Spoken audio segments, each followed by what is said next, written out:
Boa noite. Perante a gigantesca montanha de dívidas que o país tem para pagar nos próximos 8 anos, o Ministro das Finanças multiplica-se em contactos para alterar o calendário das amortizações aos financiadores públicos e também aos fundos privados de investimento internacional.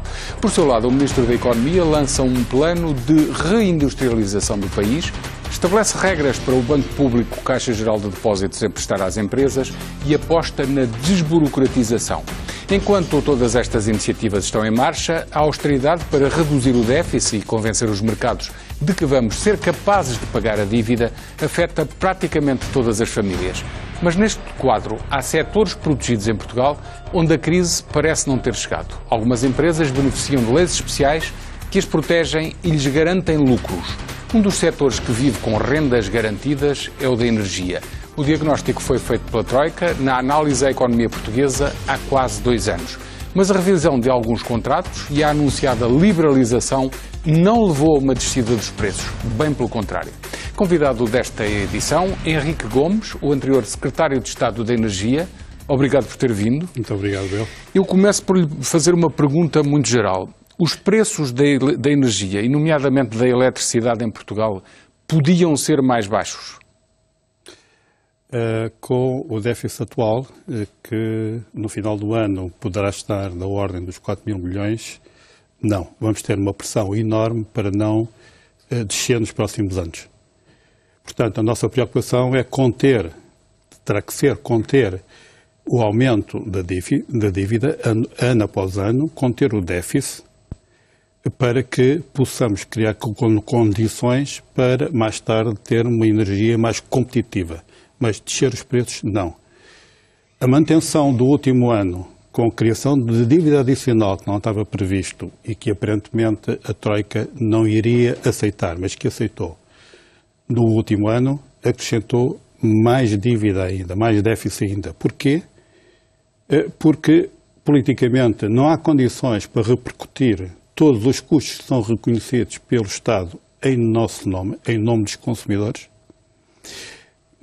que são apresentados pelos produtores e reconhecidos pelo Estado, quer seja o regulador, quer seja os outros órgãos do Estado, não há capacidade para repercutir todos esses custos nos preços e, portanto, vai-se acumular no déficit. Essa pressão vai se manter durante muitos anos. Mas o que me está a dizer é que o déficit aumentou e não é possível repercutir nos preços todo esse déficit de uma vez, porque se reconhece que aquele é o custo real. Exatamente. E é essa a questão que eu lhe coloco. Aquele é o custo real a que a eletricidade é produzida? Não é o custo legítimo, nem, na minha opinião, legal. Portanto, há excesso de rentabilidade em vários setores. Quando passei pelo Governo tentei demonstrar isso. Aliás, a primeira coisa que nós fizemos foi perceber onde é que estávamos, porque, tendo chegado ao Governo no final de junho, quando foi formado, as notícias eram que para o final desse ano, de 2011, o cenário era muito preocupante. E, portanto, era preciso perceber como é que se resolvia o problema de 2011, mas também nos próximos anos. E, portanto, criar um modelo que nos permitisse gerir e saber identificar quais eram as medidas a tomar. Tínhamos a noção que havia excessos já, mas era uma noção pela sensibilidade da minha equipa que conhecia bem o setor. E daí ter, já nesse ano, e muito rapidamente, no final de agosto, princípio de setembro, termos todo o processo legislativo para ser incorporado no Orçamento de Estado desse ano, que era a contribuição que foi falada nessa altura. Contribuição sobre as rendas excessivas dos produtores e distribuidores de eletricidade. Sim. Não estando naquela altura ainda quantificado tantas rendas excessivas, mas sabíamos todos, tínhamos uma sensibilidade, a minha equipa, de quais que havia excessos e, portanto, tivemos o cuidado de, com segurança, portanto, não exagerar e criar um mecanismo e várias medidas para que nós, no final da década de 2020, não houvesse déficit. Portanto, conter o aumento do déficit e ir amortecendo. Havia várias medidas, havia que atacar várias, quer nas tarifas, quer nos contratos regulados e que existem entre, portanto, os tais COMEC, que existem entre a EDP e os tais CAI também, que existem entre outros operadores, haveria que reduzir, portanto, essa remuneração. Em bom rigor, está a dizer-nos que as empresas estavam a ganhar demais por esses fornecimentos de eletricidade. Sim, nós sabíamos isso e toda a gente que está no setor tem consciência disso. Todos os operadores e toda a gente do setor da eletricidade em Portugal sabe que as empresas estão a ganhar demais. Com certeza. E até agora o Governo não teve capacidade de mudar isso? Até agora o Governo não teve alguma capacidade de mudar isso. Aliás, deixe-me aproveitar a oportunidade para dizer o seguinte, portanto, o Ministério da Economia, que é encabeçado por um ministro independente, tudo tem feito para... tem uma tarefa gigantesca, é um ministério gigantesco, e tudo tem feito para... é independente, é um homem sério, e, portanto, no que diz respeito à energia, tudo se tentou fazer. Portanto, não foi no Ministério da Economia que as coisas pararam ou não avançaram. Atribui a sua própria saída à pressão que existiu para que não fosse feito este trabalho de cortar as rendas excessivas de energia? Não, a minha saída é clara. Eu posso explicar muito rapidamente. Mas sei que não tem nada a ver com o Ministro da Economia nem com o Ministério da Economia. O que se passou foi que, depois daquela primeira tentativa da contribuição, a Troika mandava-nos, num dos items, mandava-nos determinadas rendas excessivas. Primeiro tentou aplicar um imposto sobre as rendas excessivas para que o lucro não fosse tão excessivo? Tecnicamente era uma contribuição ainda relativamente prudente, para não estarmos a exagerar, mas que nos permitia, e tínhamos um modelo. Aliás, esse modelo foi discutido e validado com o maior operador no setor elétrico, a EDP. Todo o mês de setembro estivemos a validar esse modelo. Quer a construção do modelo, quer os pressupostos. Os pressupostos foram consensualizados. Nós achávamos que o consenso era muito otimista, eles achavam que o consenso era muito pessimista, mas houve um consenso. Depois, relativamente às medidas, enfim, a EDP dizia que se tinha demonstrado através disso que o sistema era perfeitamente equilibrado, não havia drama nenhum, etc. Perfeitamente mentira, ou pelo menos a sensibilidade está errada, porque neste momento, mesmo com aquilo que o Ministério da Economia conseguiu de cortes, nós já não cumprimos aquilo que foi acordado depois desses cortes com a União Europeia, com a Troika, que era chegar ao fim de 2020 com cerca de 600 milhões, mas neste momento já estamos no fim de 2020 com cerca de 3 mil milhões à mesma. De déficit?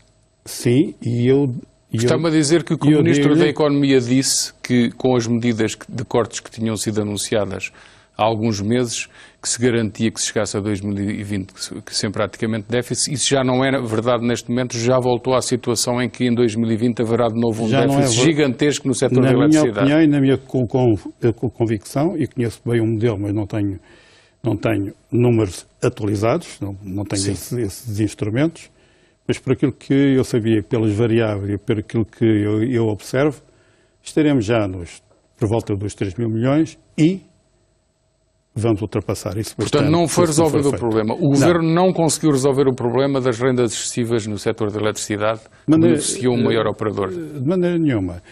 Devo dizer também que, portanto, e isso é uma coisa que, do seu ponto de vista político, eu devo dizer também, e quero aproveitar, portanto, tenho a máxima consideração pelas pessoas que estão no Governo, pelo serviço público.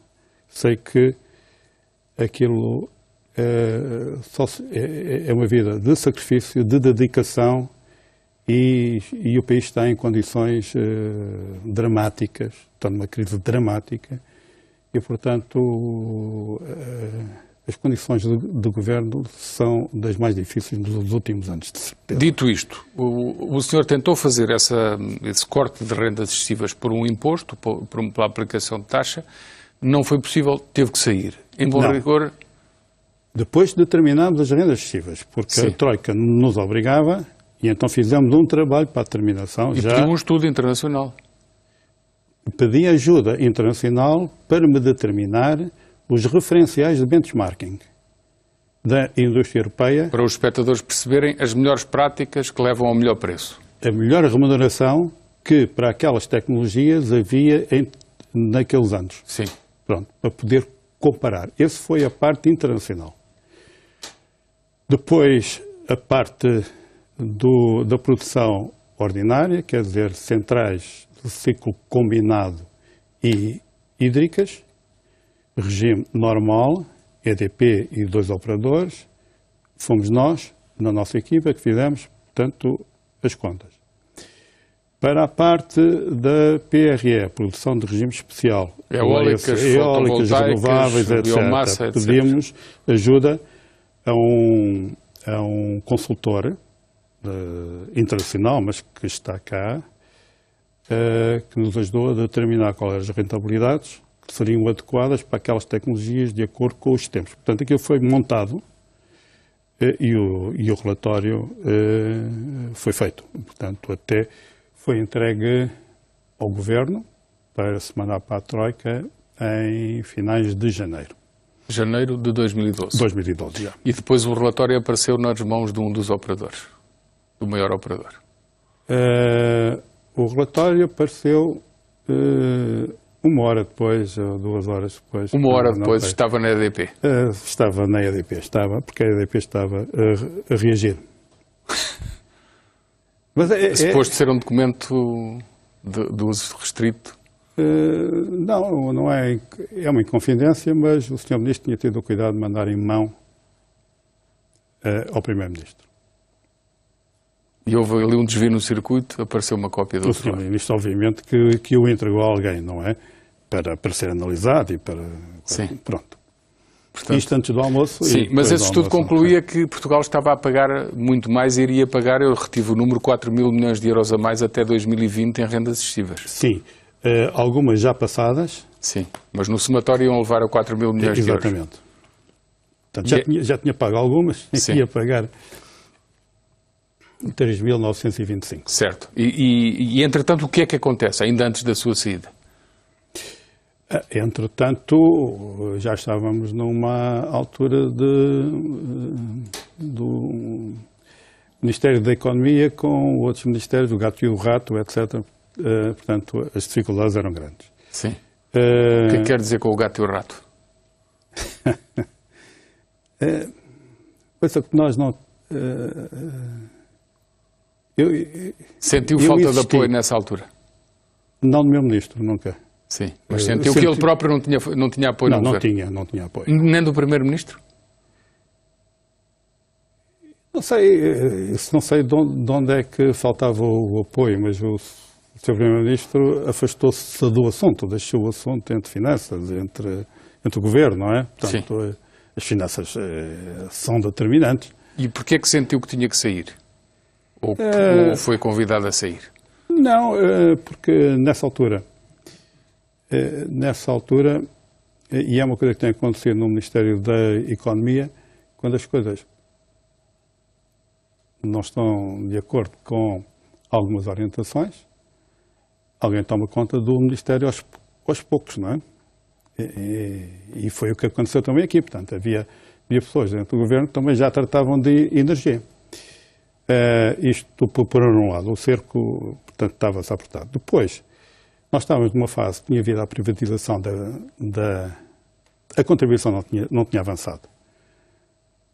Para não prejudicar o sucesso da privatização da EDP. Para vender por um preço mais elevado. Sim. À custa dos consumidores. Nessa altura que discutimos a contribuição, eu chamei a atenção de que o preço para o Estado era receber menos do que aquilo que iria receber, porque era o impacto da contribuição na EDP, nos 20% do Estado. Até 2020, em termos atualizados, andava à roda dos 250 milhões. Só isso? Só isso. E tinha-se um ganho de corte de 3 ou 4 mil milhões? Exatamente, porque 20% da EDP, que representa 50% do setor elétrico, sim, tínhamos uma alavancagem 10 vezes mais. E, portanto, o Governo trocou 4 mil milhões nos bolsos dos portugueses pelo sucesso da privatização. Sim, que rendeu os tais 250 milhões a mais nessa parte. Exatamente. Mas o problema não era esse. O interesse nacional não foi protegido neste dossiê? No meu entender, não. Mas,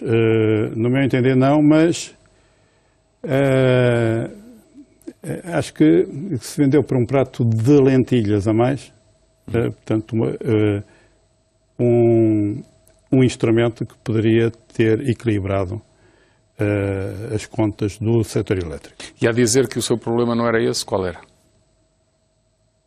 Em relação à sua frase anterior, ia dizer, mas o meu problema não era esse, ia referir outra vertente que eu gostaria muito de ouvir. Não, outra vertente, eu não sei, eu perdi-me um pouco, mas...